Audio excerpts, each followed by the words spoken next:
우리 함께 묵도하심으로 예배 시작하겠습니다.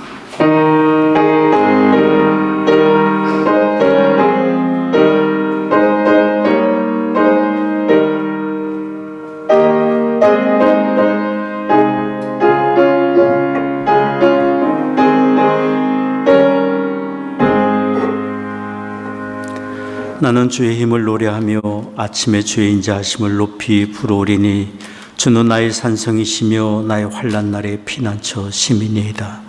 나의 힘이시여 내가 주께 찬송하오리니 하나님은 나의 산성이시며 나를 긍휼히 여기시는 하나님이시니이다. 존귀하신 아버지 하나님, 예수 그리스도 안에서 우리를 부르시고 택하셔서 하나님의 거룩한 자녀 삼아주신 아버지, 이 세상 사는 날 동안 자녀의 복으로 늘 공급하시며 채우시고 의의 길 선한 길 인도하시니 감사와 찬송을 드립니다. 오늘도 저희들 주여 부르심 받아 이처럼 모여 예배합니다. 이곳에 주의 거룩하신 영으로 임재하시사 홀로 존귀와 영광을 받으시옵소서. 우리 드리는 찬송과 기도와 묵상이 아버지 하나님께 다 연락되기를 원합니다. 우리 주 예수 그리스도의 거룩하신 이름으로 기원하옵나이다. 아멘.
전능하사 천지를 만드신 하나님 아버지를 내가 믿사오며 그 외아들 우리 주 예수 그리스도를 믿사오니 이는 성령으로 잉태하사 동정녀 마리아에게 나시고 본디오 빌라도에게 고난을 받으사 십자가에 못 박혀 죽으시고 장사지 사흘 만에 죽은 자 가운데서 다시 살아나시며 하늘에 오르사 전능하신 하나님 우편에 앉아 계시다가 저로서 산 자와 죽은 자를 심판하러 오시리라. 성령을 믿사오며 거룩한 공예와 성도와 서로 교통하는 것과 죄를 사하여 주시는 것과 몸이 다시 사는 것과 영원히 사는 것을 믿사옵나이다. 아멘.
교독문 20번 함께 교독하겠습니다.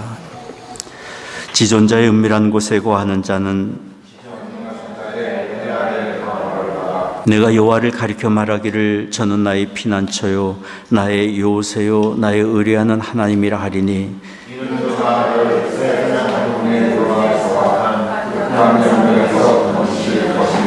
저가 너를 그 깃으로 덮으시리니 내가 그 날개 아래 피하리로다.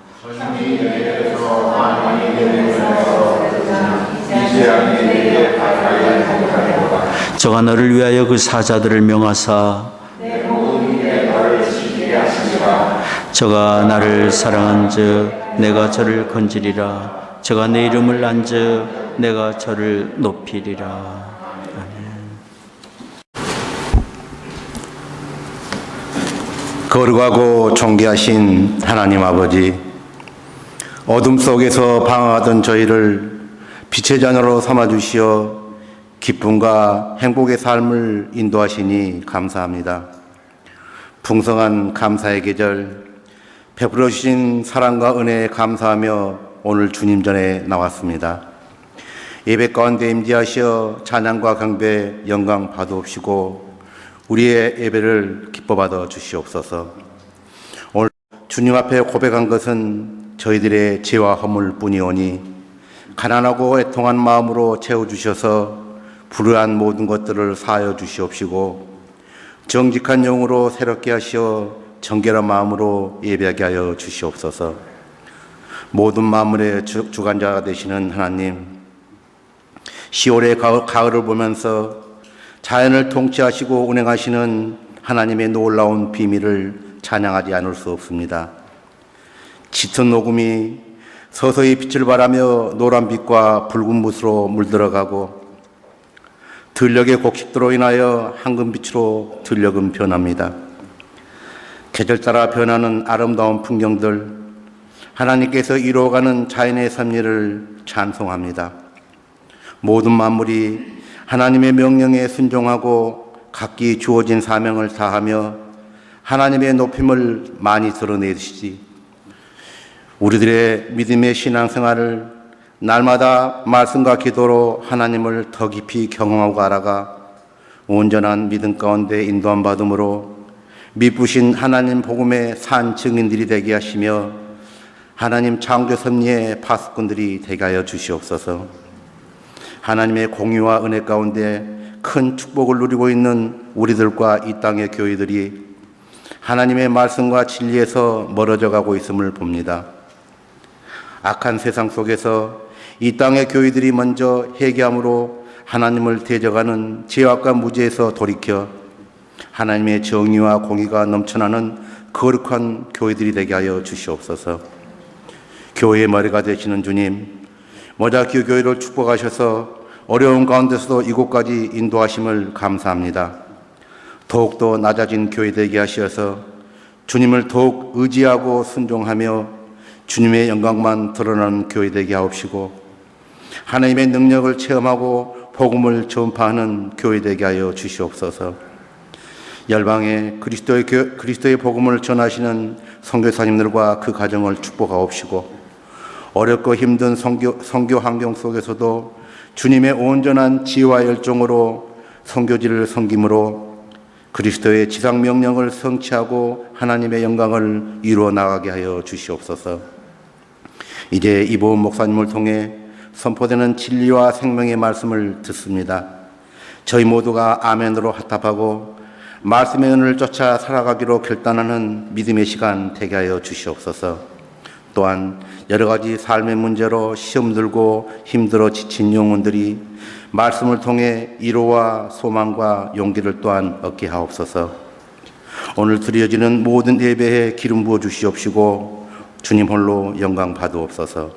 감사드리오며 길이요 진리요 생명 되신 우리 주 예수 그리스도의 이름으로 기도드리옵나이다. 아멘. 오늘 주신 성경 말씀은 로마서 8장 29절 말씀입니다. 하나님이 미리 아신 자들로 또한 그 아들의 형상을 본받게 하기 위하여 미리 정하셨으니 이는 그로 많은 형제 중에서 맏아들이 되게 하려 하심이니라. 아멘.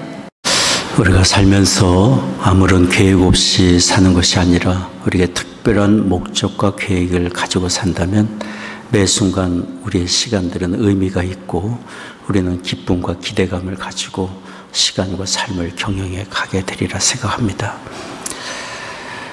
오늘 정혜련 집사님 읽어주신 이 짧은 이 구절 속에는 우리를 향한 하나님의 특별한 계획이 있음을 말씀해 주고 있습니다. 오늘 읽으신 말씀이지만 우리 다시 한번 같이 읽겠습니다. 로마서 8장 29절 말씀입니다. 하나님이 미리 아신 자들로 또한 그 아들의 형상을 본받게 하기 위하여 미리 정하셨으니 이는 그로 많은 형제 중에서 맏아들이 되게 하려 하심이니라. 하나님이 미리 정하셨으니 라고 말씀합니다. 미리 하나님께서 우리를 어떤 모양으로 이끌어 가실지 미리 정하시고 계획을 갖고 계시다고 말씀하고 있습니다. 바로 우리를 향하신 하나님의 거룩하신 계획은 거듭나 하나님의 자녀가 된 이후에 하나님의 아들 예수 그리스도의 형상을 본받게 하려고 하시는 것이 하나님이 우리에게 가지신 계획입니다. 그 아들의 형상을 본받는다고 하는 것은 그 아들 예수님의 마음을 본받아 살게 하는 것입니다. 이런 하나님의 특별한 뜻과 계획 속에 우리가 살고 있습니다. 하나님의 우리를 위해서 이처럼 특별한 계획을 갖고 계시는 것은 우리가 이 땅에 살면서 우리 자신을 위해 살지 않고 이제는 하나님의 자녀로서 하나님의 나라를 소유한 사람으로서 주의 영광을 위해 이 땅을 살아가야 하기 때문입니다. 그래서 하나님은 우리가 어찌하든지 세월이 가면서 그리스도의 영으로 주님의 마음으로 더욱 우리의 마음이 채워져 가고 충만해져 가기를 원하고 우리를 인도하고 계십니다. 하나님의 성령이 우리를 도우시고 우리를 위하여 기도하십니다. 이것을 가리켜 우리는 성화라고 말을 합니다. 거듭나 하나님의 자녀가 된 이후에 천국에 이르기까지 이 긴 시간 동안 이 시간을 살아가면서 날마다 우리는 그리스도의 마음으로 변화가 되고 주님을 닮아가는 그런 성장과 변화의 단계 속에 성화의 단계 속에 우리가 지금 살아가고 있습니다. 그러니 우리가 예수님의 마음을 본받는 것이 받아도 되고 안 받아도 되고 하는 선택 조항이 아니라 우리를 향하신 하나님의 특별한 계획이고 우리가 이 계획을 품고 살아가는 거룩한 목적이 우리에게 있음을 기억해야 합니다. 우리가 변화되어 그리스도를 더욱 본받을수록 우리는 이 세상에서 하나님의 거룩한 도구로 더욱 귀하게 쓰임받을 수 있습니다. 로버트 맥체인, 이분은 영국 목사님으로 19세기에 참 경건한 삶을 살며 경건한 사고로 많은 사람들에게 영향을 끼쳤고 지금도 로버트 맥체인이 쓰신 이 책들은 많은 사람들에게 감동을 주고 있습니다. 삶의 방향을 가르쳐주고 있습니다. 로버트 맥체인 목사님이 한 번은 친구가 독일로 선교 여행을 떠날 때 보낸 편지가 지금도 그분의 쓰신 책에 우리에게 책을 통해 전해지고 있습니다. 이런 내용입니다. 자네가 낯선 문화에서 전도를 하기 위해서 많은 능력도 필요하고 은사도 필요한 줄 아네. 그러나 더욱 필요한 것은 예수님의 마음을 본받는 것이네. 기병대 장교가 날마다 자기의 칼을 날카롭게 그리고 깨끗하게 관리하고 있지 않은가? 우리는 이 세상에 세워진 그리스도의 군사이네. 그러니 우리가 예수님의 마음을 더욱 본받아 정결함을 구할수록 우리는 이 땅에서 하나님의 강력한 도구로 쓰임받을 수 있다네.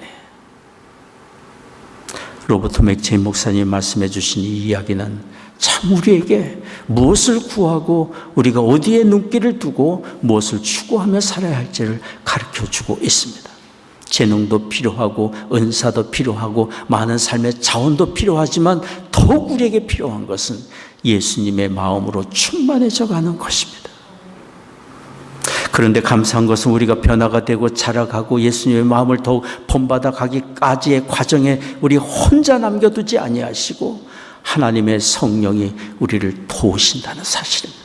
우리의 연약함을 아시기 때문에 날마다 깨우치시고 탄식하며 기도하시고 우리를 도와주십니다. 오래전에 제가 아는 어느 가정에서 있었던 이야기입니다. 아버지가 하루는 작정하고 아들에게 회초리를 들었습니다.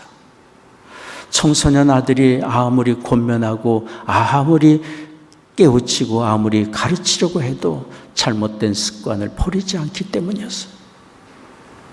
이때가 아니면 나이가 더 들면 고쳐줄 기회가 없겠다 싶어서 작정하고 회초리를 들었습니다. 몇 대를 맞겠느냐고 딜을 했습니다. 아들이 자기의 잘못의 크기를 알았는지 50대를 맞겠다고 그랬습니다. 바지를 거들어하고 회초리로 때리기 시작했어요. 한 20대쯤 맞으니까 아파서 견디지를 못했어요. 그러자 아버지가 그때부터 회초리를 자기 종아리를 향하여 때리기 시작했어요. 50대를 채울 때까지. 아들이 울면서 아버지 손을 잡고 아버지 왜 이러시냐고 그러지 마시라고 그랬다. 아버지는 50대를 작정한 대로 끝까지 자기 종아리를 때렸어요. 아들도 울고 아버지도 울었어요.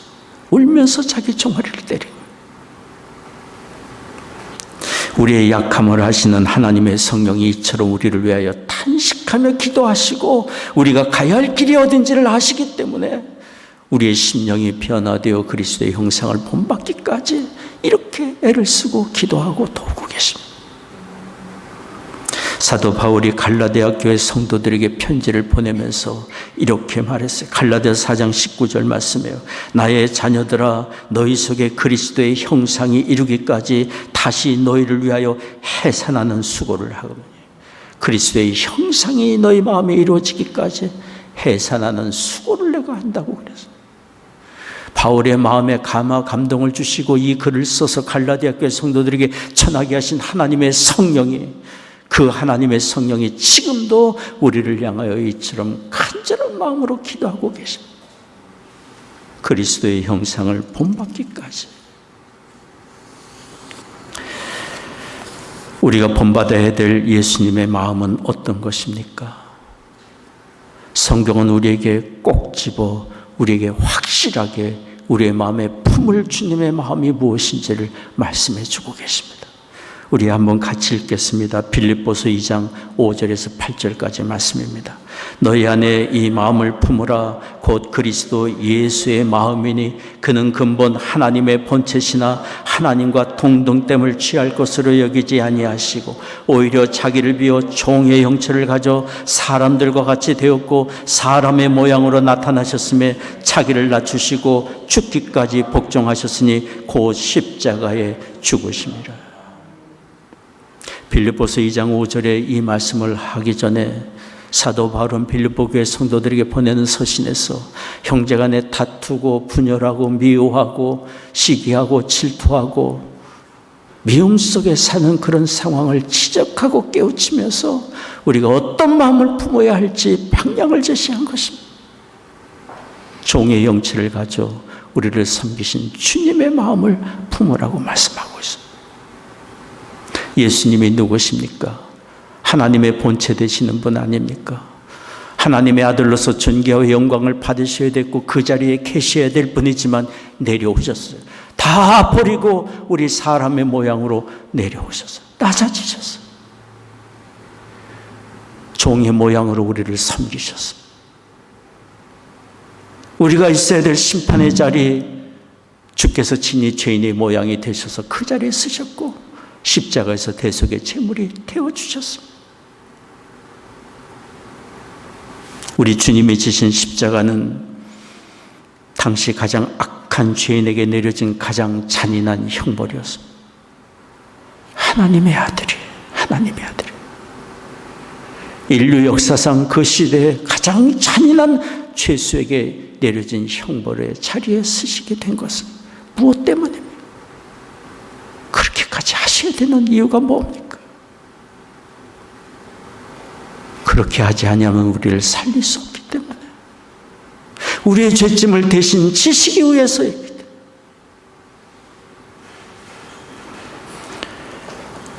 인류 구원하기를 원하시는 아버지 하나님의 뜻을 온전히 이루시기 위하여 우리 주님은 굴복하신 것입니다. 우리를 위하여 주께서 이처럼 낮아지시고 또 낮아지시고 가장 수치스러운 죄인의 자리까지 우리를 위하여 대신 쓰셨습니다. 우리 주님께서 보여주신 이 모습은 낮아져 겸손히 섬기신 마음입니다. 낮아져 겸손히 섬기신 마음입니다. 하나님의 아들이 종의 모양으로.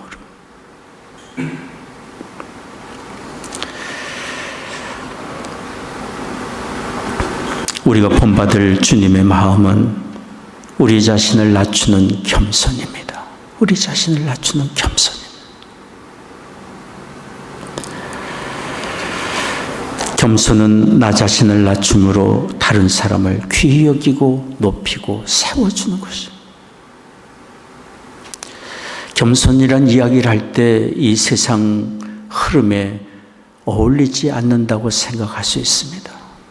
강해져야 살고 자기를 높이지 아니하면 참된 만족과 행복을 얻을 수 없다는 세상에서 스스로 낮아지고 손해를 자초하고 다른 사람을 높이고 세워준다는 것은 이 세상 원칙에 어울리지 않아 보입니다. 그러나 우리는 세상을 쫓아 사는 사람이 아니라 그리스도의 마음을 본받아 살도록 부름받은 사람 아닙니까? 우리를 향한 그런 하나님의 뜻과 계획이 있어서 하나님의 그 뜻을 쫓아 이루며 살아가는 사람들 아닙니까? 우리 주님을 본받아 낮아져 섬김으로 진심으로 우리는 사람을 얻을 수 있고 주의 영광을 드러낼 수 있습니다. 우리가 낮아져 높일 대상 중에 제1차적인 대상은 우리를 위하여 낮아지신 우리 주님 예수 그리스도입니다. 우리가 어떤 은혜를 받았고 어떤 하나님의 축복과 돌봄과 사랑 속에 있음을 안다면 우리의 삶의 가장 중요한 목적과 이유를 나를 구원하신 예수님을 높이는 것에 두게 될 것입니다. 어찌하든지 나의 인격을 통하여 삶을 통하여 나의 자원을 통하여 삶의 진보를 통하여 주 예수 그리스도가 나를 통하여 증거되고 높임을 받기를 원하는 마음이 우리에게 있게 될 것입니다. 자기가 얼마나 죄악된 존재인지를 알고 그럼에도 불구하고 하나님의 긍휼과 자비 속에 부름을 받아 구원받은 그 은혜를 늘 생각하며 자기 같은 사람을 살리신 하나님의 은혜에 감격하며 낮아져 겸손히 살았던 사람이 있어요. 그는 불같은 마음으로 복음을 전하고 한 사람이라도 더 그리스도 앞으로 인도하는 일에 열심을 내며 살았던 사람. 그를 통하여 많은 교회가 세워지고 주님 앞으로 많은 사람이 오는 아름다운 열매를 맺은 사람이지만 그는 자기는 아무것도 아니라고 고백했던 사람. 나는 만삭되지 못하여 난 자와 같고 사도 중에 지극히 작은 자이고 나중에 그는 고백하기를 나는 죄인 중에 괴수라고 고백까지 했어. 우리가 잘 아는 대로 이 사람은 교회와 성도들을 핍박하다가 부활하신 예수님을 만남으로 삶이 변화가 된 사도 바울의 이야기. 고린도전서 15장 10절에 바울은 이렇게 고백했어요. 나의 나된 것은 하나님의 은혜로 된 것이라고 말해요. 하나님의 은혜가 아니면 내가 살 수 없고, 은혜가 아니면 내가 이렇게 존재할 수 없고, 은혜가 아니면 이런 사역 아름다운 일들을 행할 수 없다고 그는 고백하고 살아요.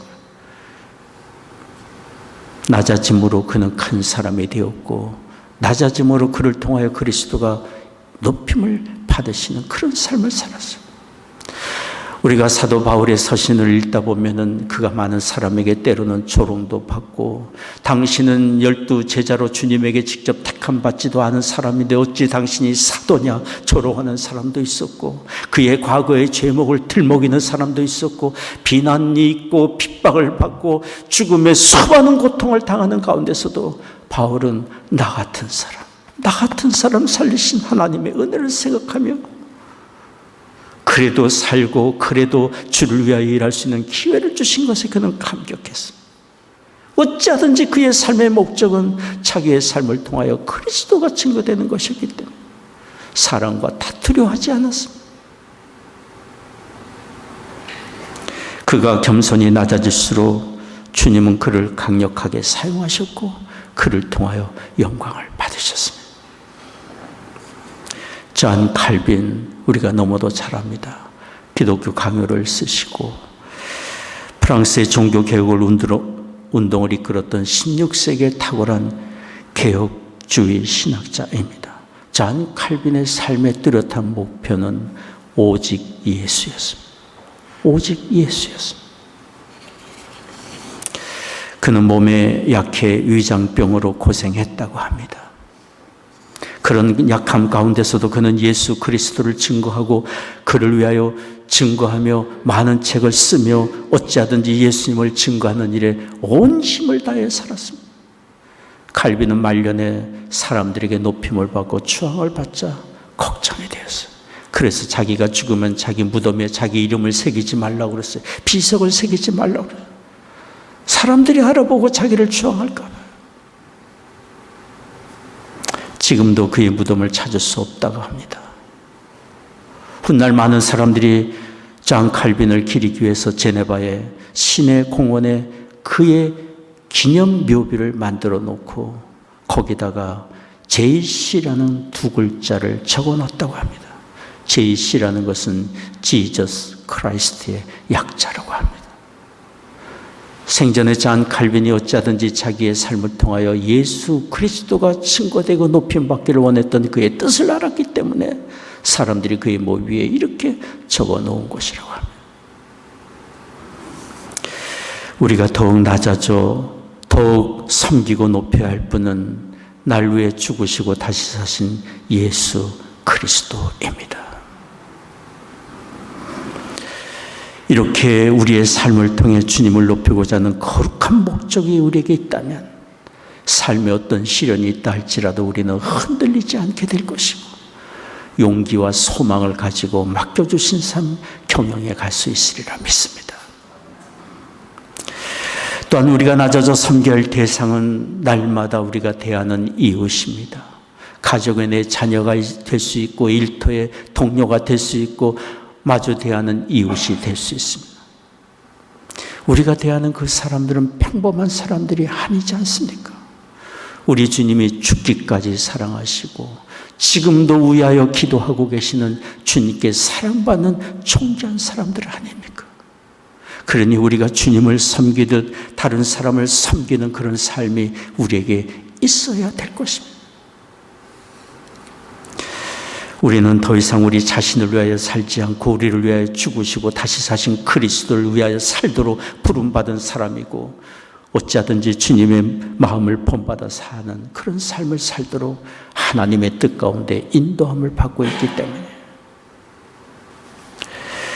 우리의 삶을 통하여 한 사람이라도 더 그리스도 앞으로 인도함을 받고 나의 섬김을 통하여 한 사람이라도 더 힘을 얻고 세움을 받는다면 우리는 참으로 주님의 마음을 본받아 사는 사람이 될 것입니다. 인생을 장사로 비유한다면 사람을 얻는 것만큼 큰 이윤을 남기는 것이 어디 있겠어요? 영국의 어느 20대 청년이 예수 그리스도의 복음을 전하기 위해 중국 땅에 갔습니다. 그러나 그 당시 사람들이 서양 사람들에 대한 거부감을 가졌고 그가 전하는 복음을 받아들이려 하지 않았습니다. 드리려고 하지도 않았습니다. 게다가 그는 몸이 약했습니다. 실망과 낙심과 날마다 지치고 피곤한 가운데 있었습니다. 그는 어느 날 아침에 성경을 읽다가 한 구절에 마음이 붙들렸습니다. 요한복음 15장 7절 말씀입니다. 여러분 보시면 같이 읽겠습니다. 너희가 내 안에 거하고 내 말이 너희 안에 거하면 무엇이든지 원하는 대로 구하라. 그리하면 이루리라. 주님이 내 안에 거하고 내가 주 안에 거하고 주의 말씀 안에 내가 살고 주의 인도하심 속에 내가 있는 주님과의 연합. 그날도 이 청년은 그 말씀을 계속 묵상하며 전도하러 숲길을 지나가고 있었습니다. 주님과의 연합이 무엇인가? 주님과 하나 되어 사는 것이 무엇인가? 그러다 이 청년이 생각한 것은 존귀와 영광의 자리에서 내려와 낮아져 우리를 섬기신 주님의 모습을 생각하게 되었습니다. 그거다. 이 청년은 생각하고 그날부터 서양 사람이 입는 양복을 벗어버리고 중국 사람들이 당시 입는 옷을 입고 중국 사람들처럼 머리를 하고 중국 사람들의 문화 속에 살고자 했어요. 외적인 모습만 아니라 그의 마음이 낮아져 섬기신 주님의 겸손의 마음으로 중국 사람들을 섬기고자 했어요. 가진 사람으로서 무엇을 주려고 한 것이 아니라 낮아져 종이 되어 섬기고자 한 것입니다. 그때부터 사람들이 마음이 열리게 되었고 그를 친구로 대하고 그가 전하는 말을 받아들이고 복음을 받아들이는 역사가 일어나게 된 것입니다. 바로 이 사람이 중국의 내륙 선교 혁명을 일으킨 영국의 허드슨 테일러입니다. 영국의 허드슨 테일러의 이런 선교 방식을 성육신적인 선교라고 이야기를 합니다. 섬김의 대상의 자리까지 낮아져 종이 되어 섬김으로 복음을 전하는 방식, 성육신적인 선교 사역입니다. 이런 성육신적인 선교의 사역은 선교 현장에서만 아니라 우리의 삶의 현장에 일평생 살면서 우리가 만나는 모든 관계 속에서 이루어져야 될 모습입니다. 하나님이 그것을 우리에게 원하고 계십니다. 낮아진 주님의 마음을 본받아 살기를 원하십니다. 우리가 낮아져 섬기고자 할 때 사람의 마음을 얻고 친밀한 관계를 이루게 되고 선한 영향력을 끼칠 수 있게 됩니다. 날마다 우리는 주님의 겸손한 마음을 본받기 위해 훈련하고 스스로 연단하는 학습자가 되어야 합니다. 옛사람은 죽고 주님의 마음을 본받아 가려고 하는 신실한 학습자가 되어야 합니다. 그래서 바울은 날마다 고백하지 않습니까? 나는 죽고 그리스도가 내 안에 더욱 살기를 원한다고 그는 고백하고 있어요. 갈라디아서 2장 20절의 바울의 고백입니다. 이제는 내가 산 것이 아니요 오직 내 안에 그리스도께서 사신 것입니다. 내가 아니고 주님의 마음이 내 안에 풍성하게 있어 주님의 마음을 품고 살아가기를 소원했던 바울. 척 콜슨은 닉슨 대통령 당시에 대통령의 특별 보좌관으로 일을 했던 분입니다. 그런데 이분이 워러게이트 사건으로 1975년에 감옥에 들어가게 되었습니다. 그는 맥스웰 공군기지 연방주에서 수용소에 수감되었습니다. 수용소에서 그가 한 일은 세탁소에서 빨래하는 일이었습니다. 죄수들의 더러운 옷을 빨래하는 것이었습니다. 그때의 경험을 이는 이렇게 말했어요.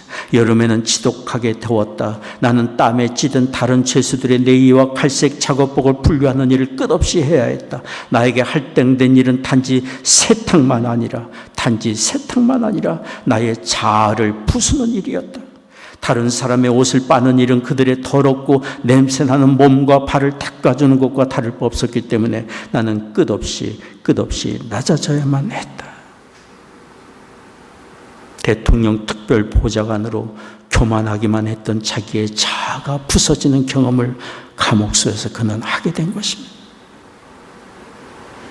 그렇게 낮아지며 낮아진 경험을 한 그가 적골순이 출감한 이후에 선교회를 세웠는데요.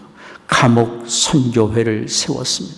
그가 세운 감옥 선교회를 통해 전 세계 교도소에 있는 죄수들에게 복음을 전하는 일을 했고, 죄수들의 가족을 보살피는 사역을 했습니다. 저술과 방송과 강연들을 통하여 낮아지신 주님의 모습을 품고 섬기며 진심으로 주의 복음을 증거하는 하나님 나라의 탁월한 일꾼으로 쓰임받게 된 것입니다. 겸손히 낮아져야 보이는 새로운 세계가 있습니다. 겸손히 낮아질 때 우리가 품을 수 있는 새로운 열정과 새로운 감격과 기쁨이 무엇인지를 알 수 있습니다. 낮아질 때 진심으로 섬겨야 할 대상이 보이기 때문이에요. 낮아져 다른 사람을 귀히 여기고 섬기는 이런 마음 자세, 이런 삶은 우리의 가정에서 이루어져야 되고 일터에서 이루어져야 합니다. 그럴 때 우리의 가정과 일터는 거룩한 사역지가 되고 선교지가 될 것입니다. 섬김은 거창한 것보다도 지극히 작은 관심으로부터 시작될 수 있습니다. 작은 관심으로부터. 지난 주일 예배 후에 친교 시간에 저는 그때 감동을 일주일 내내 생각하고 곱씹고 감격 속에 지냈습니다. 식사 중에 우리 창인 형제가 뭐라고 얘기를 하자 아버지인 박세왕 집사님이 반대소하며 웃으시는 모습에 무슨 얘기인가 하고 깜짝 놀라고 쳐다봤어요. 그러자 잠시 후에는 아빠 박 집사님이 뭐라고 하시자 창인이가 또 큰 소리로 웃었어요. 저는 그 모습을 보고 누군가의 말에 관심을 갖고 귀를 기울이고 들을 뿐 아니라 적극적으로 반응해주고 그 모습이 얼마나 아름답고 감동적이었는지. 우리가 살면서 외로움을 느끼는 것이 무엇입니까? 아무도 내 말에 관심 가져주지 않고 눈길 주지 않고 그럴 때 우리는 소외감과 외로움을 느낍니다. 그런데 누군가가 나에게 관심을 갖고 내 말에 반응을 해주고 따뜻한 관심과 사랑으로 접근해 온다면 우리는 인정받은 사람으로서의 자긍심을 얻고 삶의 용기와 기쁨을 얻을 수 있게 될 것입니다. 치유의 역사는 그런 작은 관심으로부터 시작되지 않습니까? 진심으로 우리가 누군가를 낮아져 섬기고자 한다면 이런 관심으로부터 출발할 수 있으리라 믿습니다. 하나님이 우리의 기도에 그렇게 관심 갖고 듣지 않으십니까? 우리의 기도에 응답하시는 아버지 하나님. 하나님의 성령으로 날마다 우리의 연약함을 도우시고 우리를 아시고 기억하시며 탄식하며 기도하시는 그런 은혜 속에 우리가 있지 않습니까?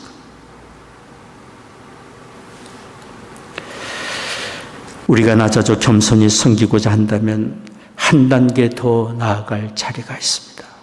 그것은 나에게 악을 행하고 잘못을 저지르고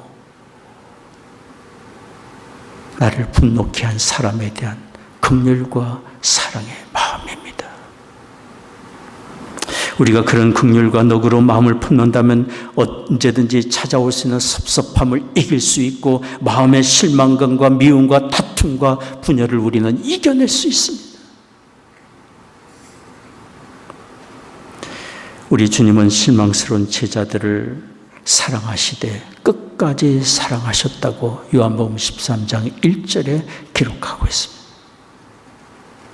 주님은 제자들의 마음을 아셨고 그들이 몇 시간 후면 무슨 일을 행할지 다 알고 계셨지만 그들을 끝까지 사랑하셨어요.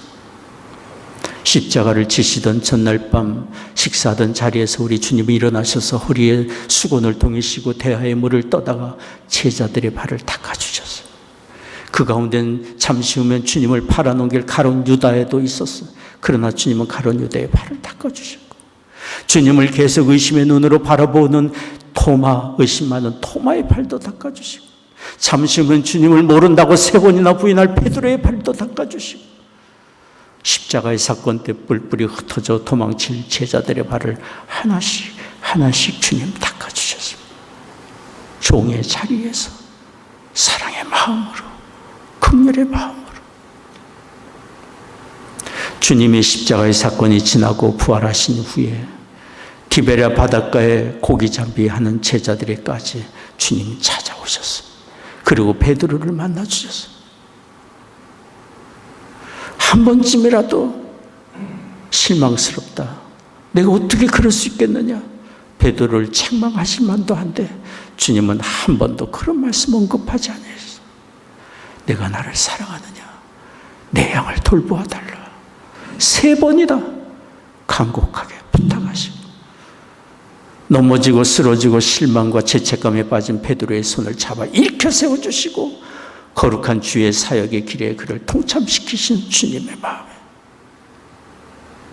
우리 주님의 긍휼과 자비로 인하여 베드로는 일어났고 초대교회를 일으켜 세우는 위대한 사역자로 쓰임을 받게 된 것 아닙니까? 긍휼과 사랑의 마음을 품는다면 우리가 품지 못할 사람 없습니다. 내 눈에 누군가가 허물이 보이고 잘못된 일을 행하는 사람이 보인다면 우리는 마음에 이런 생각 가질 수 있습니다. 나도 그러니까 그럴 수 있겠지. 우리 모두가 다 연약한 존재 아닌가, 허물투성인 존재 아닌가, 다만 하나님의 은혜로 우리가 살고 있는 것 아닌가, 하나님의 크신 용서와 사랑을 내가 받고 있지 않은가, 이런 마음을 품는다면 우리는 얼마든지 품고 용서할 수 있으리라 믿습니다.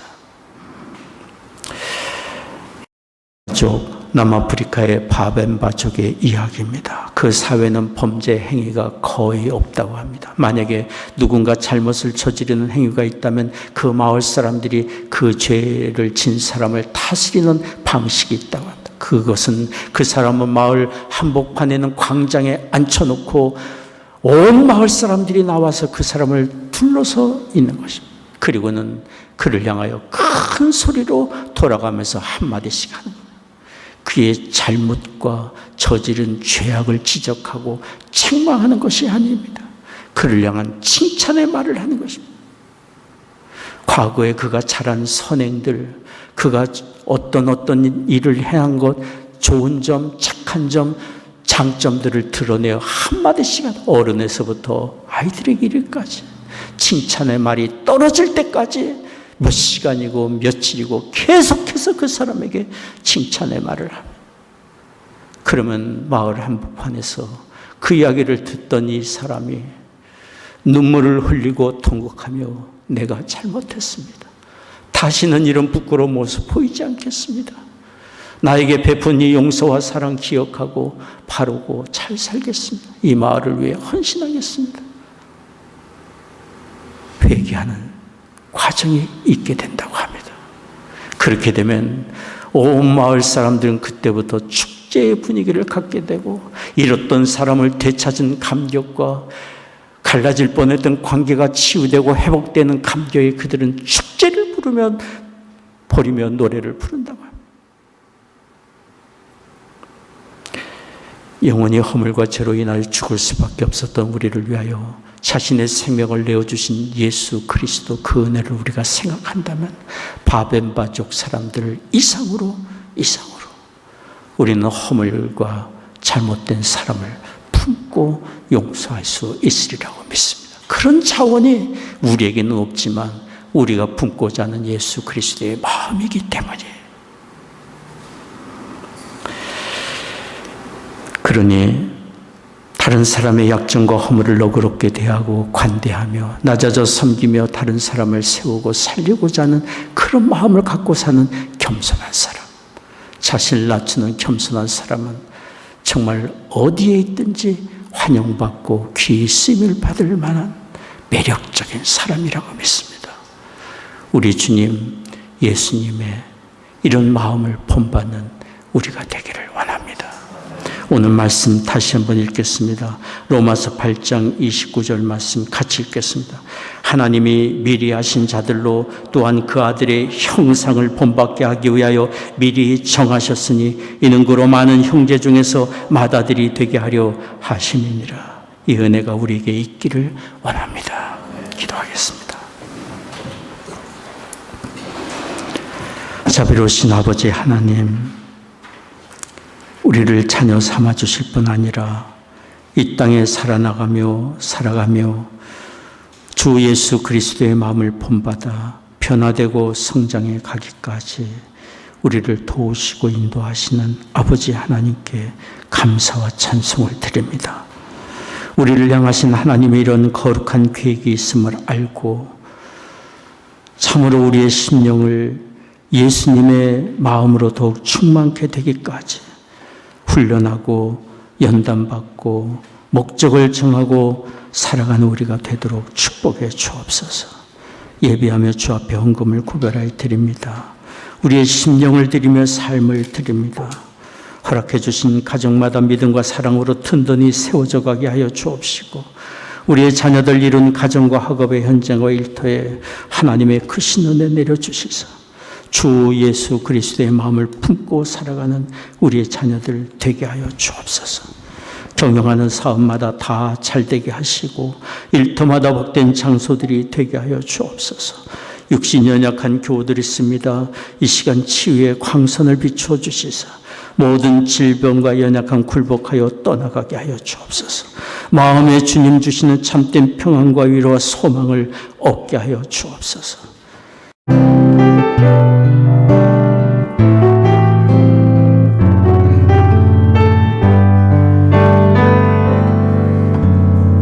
아버지 사랑 내가 노래해 아버지 은혜 내가 노래해 그 사랑 변함없으신 거짓 없으신 성실하신 그 사랑 상한 갈대 꺾지 않으시는 꺼져가는 등불 끄지 않는 그 사랑 변함없으신 거짓 없으신 성실하신 그 사랑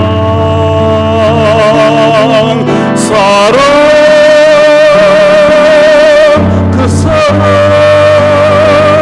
날 위해 죽으신 날 위해 다시 사신 예수 그리스도 다시 오실 그 사랑 죽음도 생명도 천사도 하늘의 어떤 권세도 끊을 수 없는 영원한 그 사랑 예수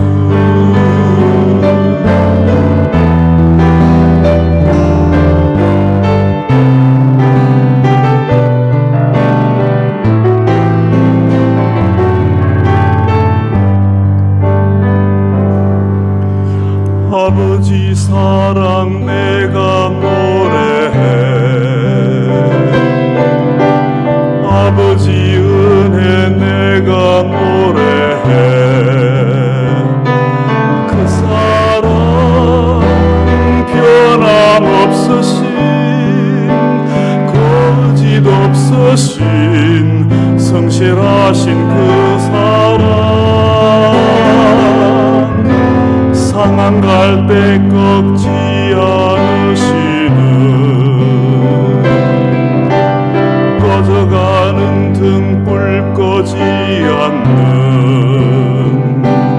그 사랑 변함없으신 거짓 없으신 성실하신 그 사랑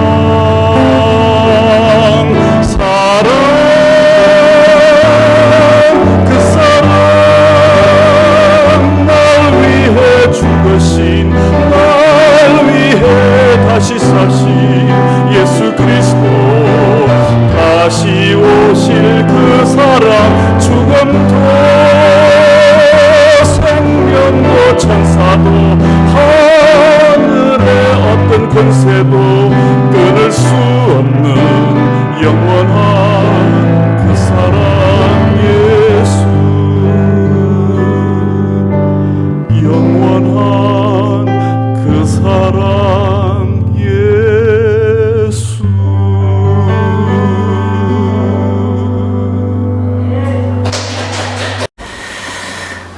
제7회 기독창작문의 공모 작품 받는 것이 지난주로 마감이 됐습니다. 현재 작품이 들어와서 저희들이 검토하고 있는 중입니다. 기도해 주시기 바랍니다. 재직회가 다음 주에 있겠습니다. 재정보고 함께 있겠습니다. 여러분 나누고 싶으신 간증이나 또는 큐티나 또 시, 수필, 기타 글들이 있으면 제 이메일로 보내주시면 주보에 실어서 함께 나누도록 하겠습니다. 다른 광고는 주보를 참조해 주시면 감사하겠습니다. 우리 자리에서 기립하셔서 함께 찬송하겠습니다.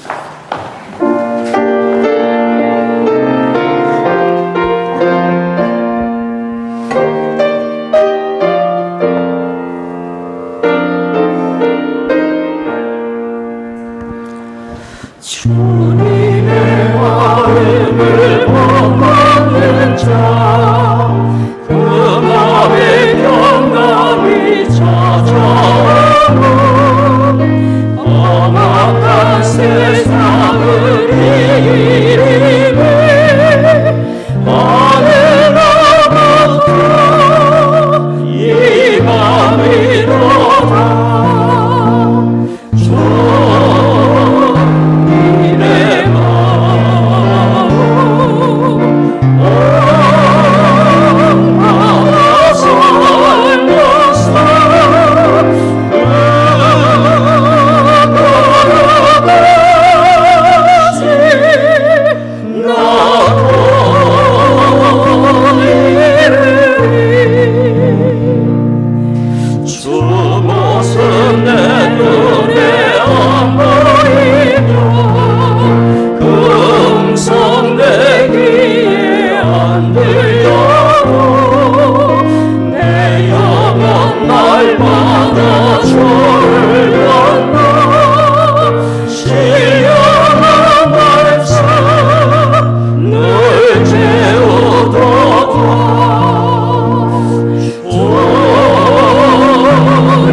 지금은 우리의 구원의 주 예수 그리스도의 은혜와 아버지 하나님의 크신 사랑하심과 성령의 위로 교통 임재하심이 오늘 예배하고 돌아가는 성도들의 심령과 가정과 산업의 현장 위에 이제로부터 영원히 함께 하시기를 축원하옵나이다.